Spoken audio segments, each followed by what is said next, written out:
भाषा विवाद को लेकर बड़ा बयान पवन कल्याण की तरफ से आया है। दरअसल आंध्र प्रदेश के डिप्टी सीएम और एक्टर पवन कल्याण भी तमिलनाडु और केंद्र सरकार के बीच जारी भाषा विवाद में कूद गए हैं। पवन कल्याण ने कहा कि तमिलनाडु के नेता हिंदी का विरोध करते हैं, दूसरी तरफ तमिल फिल्मों को हिंदी में ही डब कराकर पैसे कमाते हैं। ऐसा क्यों है, ये पाखंड कर रहे हैं। पवन कल्याण अपनी पार्टी जनसेना के 12वें स्थापना दिवस कार्यक्रम में बोल रहे थे। कहा, भारत की भाषाई विविधता को सुरक्षित रखने के लिए हमें एक या दो नहीं बल्कि सभी भाषाओं का विकास और सम्मान करना होगा। इससे देश की अखंडता बनी रहेगी। पवन कल्याण ने कहा कि मुझे समझ में नहीं आता कुछ लोग संस्कृत तक की आलोचना क्यों करते हैं, तमिलनाडु के राजनेता हिंदी का विरोध क्यों करते हैं, जबकि पैसों के लिए अपनी फिल्मों को यही हिंदी में डब करने के लिए भी देते हैं। वो बॉलीवुड से पैसा चाहते हैं, दर्शकों से पैसा चाहते हैं, लेकिन हिंदी को स्वीकार करने से इनकार करते हैं। ये किस तरह का तर्क है। तमिलनाडु हिंदी को रिजेक्ट करता है, लेकिन उनकी फिल्में हिंदी में डब की जाती हैं और उत्तर प्रदेश, बिहार और छत्तीसगढ़ के दर्शकों द्वारा पसंद की जाती हैं। अगर वो हिंदी नहीं चाहते हैं तो तमिल फिल्मों को हिंदी में डब क्यों कराना है। एनडीए के सहयोगी पवन कल्याण ने तमिलनाडु के नेताओं का नाम लिए बिना कहा, एक तरफ वो हिंदी का विरोध करते हैं हिंदी का, लेकिन पैसे कमाने के लिए अपनी फिल्मों को डब भी हिंदी में कहीं कराते हैं। कहा, मुझे समझ में नहीं आता आखिर ऐसा क्यों है। वो बॉलीवुड से पैसा चाहते हैं, लेकिन हिंदी को स्वीकार करने से इनकार कर रहे हैं। మాట్లాడితే సంస్కృతాన్ని తిడతారు, హిందీని మీరు రుద్దుతున్నారు, సౌత్లో దక్షిణాదిని అంటారు. అన్ని దేశ భాషలే కదా. మన తమిళనాడులో తమిళ్ హిందీ రాకూడదు అంటుంటే నాకు అనిపించింది మనసులో ఒకటే, అప్పుడు తమిళ సినిమాల్ని హిందీలోకి డబ్ చేయకండి. డబ్బులేమో హిందీ నుంచి కావాలి, ఉత్తరప్రదేశ్ నుంచి డబ్బులు కావాలి, బీహార్ నుంచి డబ్బులు కావాలి, ఛత్తీస్గఢ్ నుంచి డబ్బులు కావాలి, కానీ హిందీ మాకు వద్దంటే అదే న్యాయం. పనిచేసే వాళ్ళందరూ మనకి బీహార్ నుంచి రావాలి, కానీ హిందీని ద్వేషిస్తానంటే ఎట్లా? ఇవన్నీ మారాలి కదా. అందుకని భాషల్ని ద్వేషించాల్సిన అవసరం లేదు. तो लोगों को आपस में जोड़ने का एक महत्वपूर्ण माध्यम भाषा को माना जाता है, लेकिन हाल ही में ये एक जुबानी जंग की वजह बन गई है। तमिलनाडु सरकार इसे एक तरफ से हिंदी थोपने की कोशिश के रूप में देख रही है।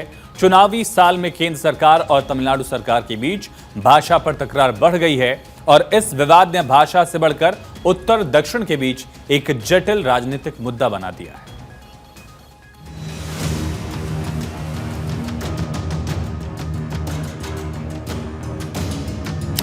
For the languages which are the state languages, official state languages, can you tell me which state official language is Sanskrit?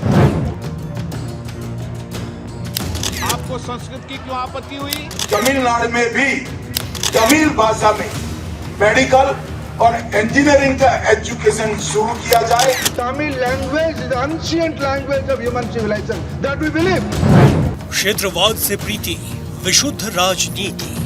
Why are you wasting taxpayers' money which the language is not even communicable? They are ruining the future of Tamil Nadu students. They are not doing justice. They are undemocratic, uncivilized. भाषा पर भड़काएंगे तभी vote पाएंगे. Even the English medium matriculation syllabus, Tamil is not compulsory.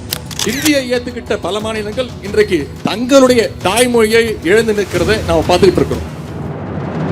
जब जब तमिलनाडु में चुनाव की सुगबुगाहट तेज होती है, हिंदी और तमिल भाषा को लेकर तलवारें खिंच जाती है. तमिलनाडु में अगले साल चुनाव होना है और फिर से हिंदी तमिल वाली पॉलिटिक्स शुरू हो गई है. बीजेपी जो लोकसभा चुनाव में करने में नाकाम रही, उसकी भरपाई विधानसभा चुनाव में करने की फिराक में है. तमिलनाडु में सत्ता के लिए DMK Congress alliance versus BJP versus AIADMK versus actor Vijay की पार्टी टीवीके के बीच सियासी रण पक्का माना जा रहा है. लेकिन शिक्षा मंत्री धर्मेंद्र प्रधान ने कुछ ऐसा कह दिया था जिससे मामला बीजेपी वर्सेस रेस्ट होता नजर आ रहा है. स्टालिन के और डीएमके के नीचे से जमीन दरक चुकी है, क्योंकि नेशनल एजुकेशन पॉलिसी हम लोकल लैंग्वेज को, रीजनल लैंग्वेज को बढ़ावा देना चाहते हैं. प्रधानमंत्री ने खुद कहा कि बच्चे को अपनी क्षेत्रीय लैंग्वेज में पढ़ने की, सबसे ज्यादा सीखने की, उसको ग्राह्य करने की उसमें एक गुण होता है। उसके साथ हमने एक हिंदी रखी और एक अंग्रेजी, तो त्रिसूत्री को तमिलनाडु सरकार ने भी स्वीकार किया। आज आप देख रहे तमिलनाडु जाए, कर्नाटका जाए, आंध्रा जाए, केरला जाए, सब जगह कितनी हिंदी की लोकप्रियता बढ़ गई है। हिंदी के पिक्चर देखे जाते हैं, हिंदी में सब लोग बातचीत करते हैं। तो आखिर ये स्टालिन क्यों विरोध कर रहे हैं? तो इसके पीछे कहीं न कहीं राजनीति है और वो राजनीति के तहत विरोध है। डीएमके जनाधार खोता जा रहा है और उसके जो विकास विरोधी नीतियां थी, उससे जो उनकी तमिलनाडु की जनता है वो उनके प्रति आक्रोशित है। उसका वो ध्यान डाइवर्ट करना चाहते हैं। एनईपी में कोई भी ऐसी चीज नहीं दी गई है जिसमें क्षेत्रीय भाषा का कहीं भी महत्व 1% भी कम हो रहा हो, बल्कि क्षेत्रीय भाषा का विस्तार हो रहा है। क्षेत्रीय भाषा को और लोग अंगीकार करें, ये प्रयत्न हो रहा है। उनको खुश होना चाहिए कि तमिल अब बनारस में तमिल संगम हो रहा है।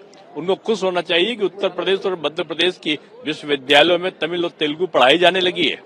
तो ये करने के बजाय प्रशंसा के वो केवल भाषाई आंदोलन खड़ा करके और ये दिखाना चाहते हैं कि वो जो जनता का ध्यान है विकास कार्यों से हट जाए और उनको एक मुद्दा मिल जाए।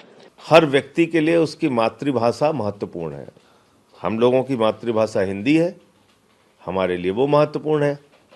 उनकी मातृभाषा तमिल है, उनके लिए वो महत्वपूर्ण है। किसी की मातृभाषा उड़िया है, किसी की मातृभाषा मलयालम है। ये विविधता में एकता भारत की विशेषता है, इसको जोड़ के रखो। इसलिए जो शिक्षा मंत्री जी हैं उनको बातचीत के माध्यम से ही इसका समाधान निकालना चाहिए। हम किसी भाषा के, स्थानीय भाषा के या मातृभाषा के खिलाफ दिखें, ऐसा नहीं होना चाहिए।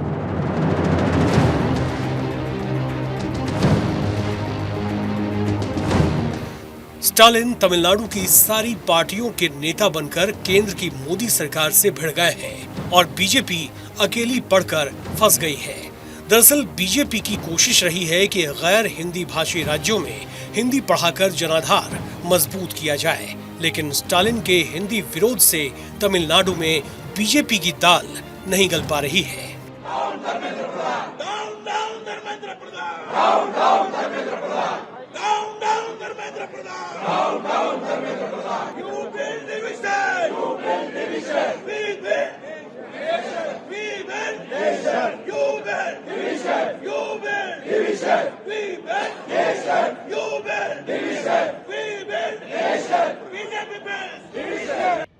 आगे आपको इस पर विस्तार से बताएंगे। उससे पहले ये तस्वीर देखिए, तमिल भाषा के समर्थन में कैसे सड़क को ही ब्लैक बोर्ड बना दिया गया और चौक से पूरी सड़क को सफेद कर दिया गया। आयापकम हाउसिंग बोर्ड के लोगों ने अपने घरों के सामने कोलम यानी रंगोली बनाकर विरोध जताया। इन कोलम में तमिल भाषा का स्वागत है और हिंदी थोपना बंद करो जैसे संदेश लिखे हुए थे।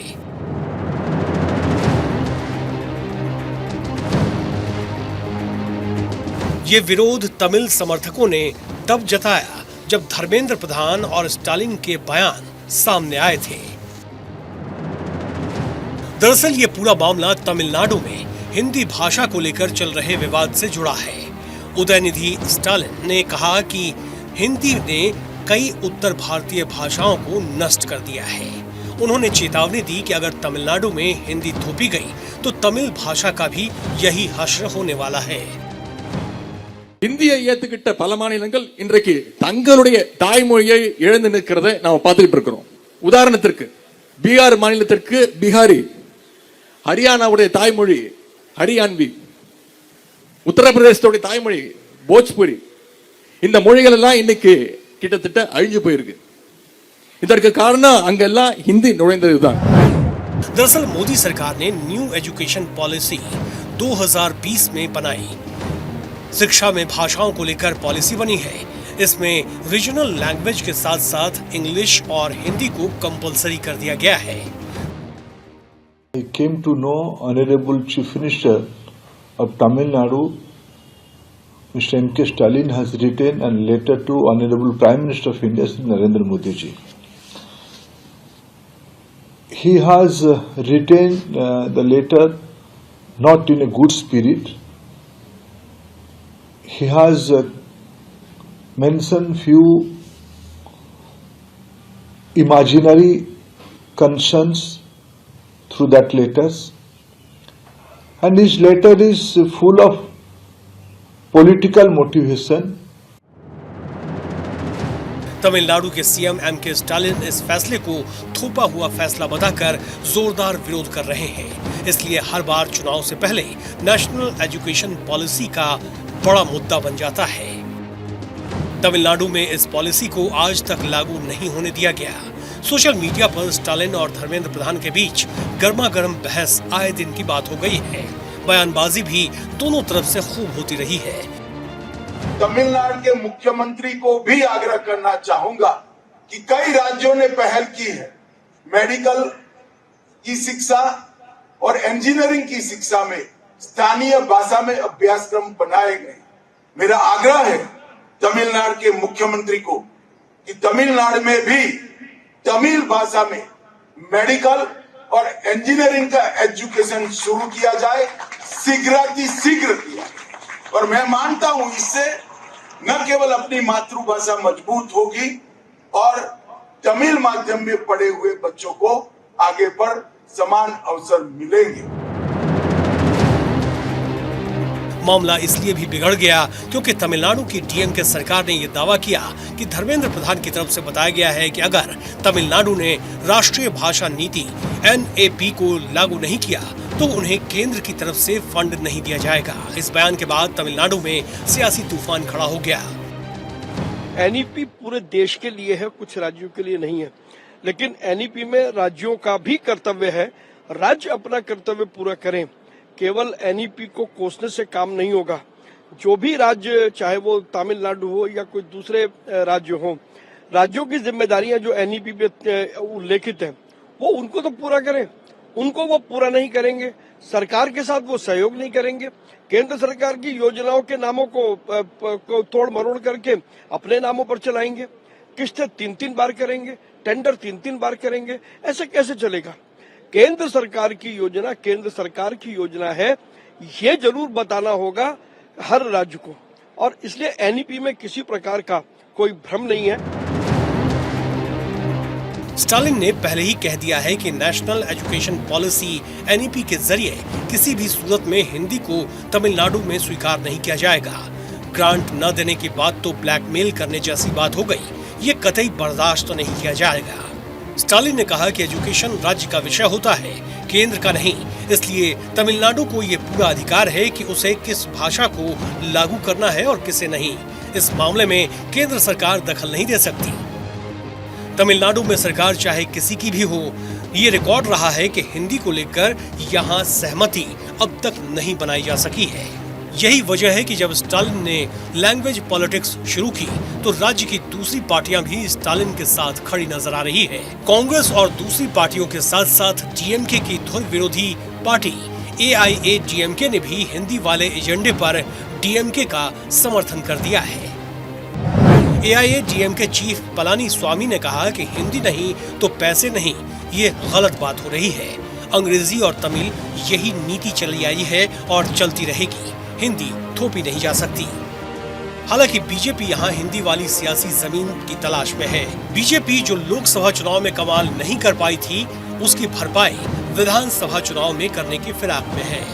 बीजेपी अध्यक्ष अन्नामलाई ने मोर्चा संभालते हुए स्टालिन के स्टेटमेंट को काउंटर किया है। स्टालिन के पोते और पोतियां प्राइवेट स्कूलों में हिंदी पढ़ रहे हैं, लेकिन सरकारी स्कूलों में पढ़ने वालों को हिंदी पढ़ने नहीं देना चाहते। Why are you denying it to a government school? The worst part, forget CBSE, that is a third language, fine man. Even the English medium matriculation syllabus, Tamil is not compulsory, which is under the control of the state government, the matriculation board, English medium. You can study Tamil or you can study Sanskrit or French or Urdu or Hindi. इस विवाद में एक बात तो खुद अन्नामलाई ने स्वीकार कर ली, वो ये कि गैर बीजेपी शासित राज्य बंगाल, तमिलनाडु और केरल को केंद्र से समग्र शिक्षा अभियान के तहत ग्रांट नहीं मिले हैं। अब आपको केंद्र राज्य के बीच ग्रांट को लेकर सियासी खींचतान को भी समझ लेना चाहिए। दरअसल समग्र शिक्षा अभियान के तहत केंद्र सरकार राज्यों को कुल 100% में से 60% फंड मुहैया कराती है, जबकि राज्यों को 40% खुद वहन करना पड़ता है। इसके अलावा राज्यों को सरकारी स्कूलों पर खर्च करने के लिए ग्रांट दिए जाते हैं। इसमें 40 लाख स्कूली बच्चों और 32,000 टीचर बेनिफिशियरी होते हैं। तमिलनाडु को 2,158 करोड़ ग्रांट मिलना है, लेकिन आज तक एक चवन्नी नहीं मिली। राइट टू एजुकेशन के तहत तमिलनाडु अपनी तरफ से 400 करोड़ रुपए खर्च कर रहा है। तमिलनाडु के टीचर की सैलरी का सालाना 920 करोड़ खर्च होता है। तमिलनाडु के शिक्षा मंत्री ए महेश ये दावा कर रहे हैं कि 20 राज्यों को केंद्र ने पैसे दे दिए हैं, लेकिन तमिलनाडु को फंड नहीं मिला है। तमिलनाडु से कहा गया है कि पीएम श्री योजना को लागू करने के बाद ही ग्रांट मिलेगा, लेकिन तमिलनाडु के डीएमके सरकार को डर है कि पीएम श्री योजना को अगर लागू किया गया तो उन्हें नेशनल एजुकेशन पॉलिसी भी माननी होगी। 3 भाषाओं की पॉलिसी में हिंदी भी लागू करनी होगी। केंद्र प्रधान और लेटर எழுதுறாரு, I was surprised to see that the state responded with a modified MOU wide letter dated wherein key paragraph referring to the implementation of NEP 2020 in entirety has been dropped. प्रधानमंत्री school for rising India यानी PM Shri योजना शिक्षा मंत्रालय की एक योजना है। इस योजना के तहत प्राथमिक और माध्यमिक स्तर के स्कूलों में बेहतर शिक्षा की व्यवस्था की जाती है। इस योजना के जरिए स्कूलों में नए फर्नीचर, खेल सामग्री, प्रयोगशालाएं, कंप्यूटर लैब और स्मार्ट क्लासरूम की व्यवस्था की जाती है। हिंदी तो छोड़िए, संस्कृत भी डीएमके सरकार को मंजूर नहीं है। आपको याद होगा, संसद में बोलते हुए डीएमके के दिग्गज नेता दयानिधि मारन ने यहाँ तक कह दिया था कि संस्कृत पर खर्च टैक्स पेयर के पैसे की बर्बादी के अलावा कुछ नहीं है। दयानिधि मारन के इस एग्रेसिव स्पीच के लिए लोकसभा अध्यक्ष ओम बिरला को फटकार भी लगानी पड़ी थी, लेकिन मारन अपने स्टेटमेंट से टस से मस नहीं हुए थे। साल 2020 में भी चुनाव से कुछ दिन पहले तमिलनाडु से हिंदी विरोध के सुर तब गूंजे थे जब नई शिक्षा नीति में 3 भाषा फार्मूले को लेकर चर्चाएं शुरू हो गई थी।